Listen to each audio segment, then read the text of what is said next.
బిర్యానీలో పీసులు ఉండాలి, వీడియోకి డిస్క్లైమర్ ఉండాలి. నీకు అర్థమవుతుందా? అరే ఆగండి ఆగండి మామా బ్రోస్, మీ నుండి ఎక్స్పెక్ట్ చేసేది చిన్న లైక్ చేస్తారని ఆశిస్తున్నా. అలాగే ఈ మ్యాచ్లో ఎవరి పర్ఫార్మెన్స్ నచ్చిందో తప్పకుండా కామెంట్ చేయండి. బ్యాటింగ్ బ్యాటింగ్ బ్యాటింగ్ ఓపెనర్ల నుండి ఫినిషర్ల వరకు పిచ్చ కొట్టుడు ఊరబాదుడు. ముంబై దగ్గర ఉన్నదే స్ట్రాంగ్ బౌలింగ్. అలాంటి ముంబైని పిప్పి పిప్పి చేసి పడేసినారు. ఆ వాన్ఖేడే స్టేడియం లో సింగల్ కాదు, మొత్తం 6లు 4ల వర్షమే. లాస్ట్ మ్యాచ్ ఆ రాజస్థాన్ తో ఓడిపోయేపాటికి ఇక ఆర్సీబీ పని అయిపోయింది, ఇక మొత్తం ఓటమే అనుకున్నారు. కానీ ఎలాంటి కంబ్యాక్ ఇచ్చాం. నెక్స్ట్ మ్యాచ్ 240 రన్స్ కొట్టాం. ఆర్సీబీ ఊరా మ్యాచ్ అంటే చూపించాం. ఆర్సీబీ అంటారా బాబు, కథ మొత్తం ఖతర్నాక్ ఉంటది.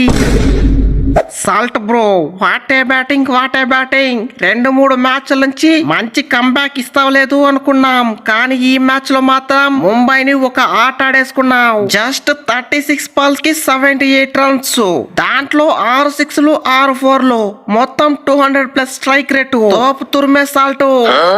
ఏమనుకుంటున్నారు ఈ సాల్ట్ అంటే? ఈ సాల్ట్ ఒక్కసారి ఫామ్ లోకి వచ్చాడా ఎలాంటి టీం అయినా సరే, ఎలాంటి బౌలర్లు అయినా సరే బత్తాయి చూసి పిసికినట్టు పిసికి పడేయడమే. పట్టితారు, నువ్వు మనిషివా మానవ ముఖానివా? ఆ కొట్టుడేందయ్యా స్వామి. 20 బాల్లు, దాంట్లో 50 రన్స్ కొట్టా. మిడిల్ ఓవర్ లో వచ్చి 6లు 4లు దంచి కొట్టేసినావు. 5 6లు 4 4లు, మొత్తం 250 స్ట్రైక్ రేటు. నువ్వైతే తోపు తురుము. కెప్టెన్ ఇంత మంచి ఫామ్ లో ఉన్న తర్వాత మన ఆర్సీబీని ఆపేవాడు ఎవ్వరూ లేదు. పిసికేద్దాం, వచ్చిన వాళ్ళని వచ్చినట్టే పిసికేద్దాం. మన ఆర్సీబీ ఫామ్ ని కంటిన్యూ చేద్దాం. తమ్ముడు పాండ్యా, ఎట్లుంది ఈ పాండ్య దెబ్బ?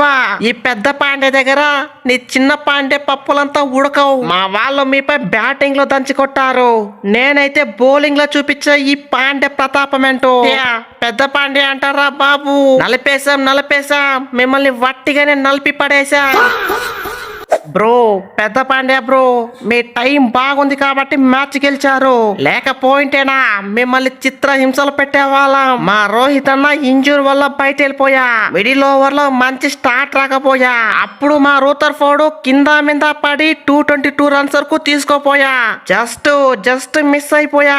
అయినా మాకు ఇంకొక మ్యాచ్ ఉంది కదా, ఆ మ్యాచ్ లో చూపిస్తాముండు మా ముంబై కంబ్యాక్ ఏ విధంగా ఉంటుందో. టార్గెట్ ఏమో 240 రన్స్, పవర్ ప్లే లో వచ్చిందేమో 60 రన్స్. ఇలా అయితే మనం మ్యాచ్ ఎలా గెలిచేది? అందుకే పోయా, మ్యాచ్ సంకనాకి పోయా. టార్గెట్ పెద్దది ఉన్నప్పుడు ఇంటెంట్ కొంచెం ఫాస్ట్ గా ఉండాలి, పవర్ ప్లే లో రన్స్ ఎక్కువ కొట్టాలి. అలా మన వాళ్ళు చేయలేకపోయారు, మ్యాచ్ వట్టిగానే పీకింది. అరే ఏంటి ఎస్కయ్యి, ఊరుకు ముందు బ్యాట్ ఎత్తుకొచ్చావు, కానీ ఏం ప్రయోజనం చెప్పు? అంత రన్స్ ఉన్నప్పుడు ఫాస్ట్ గా కొట్టాలి, కానీ నువ్వు మాత్రం సింగిల్ తీసుకొని పగలన్నతో తినేసావు.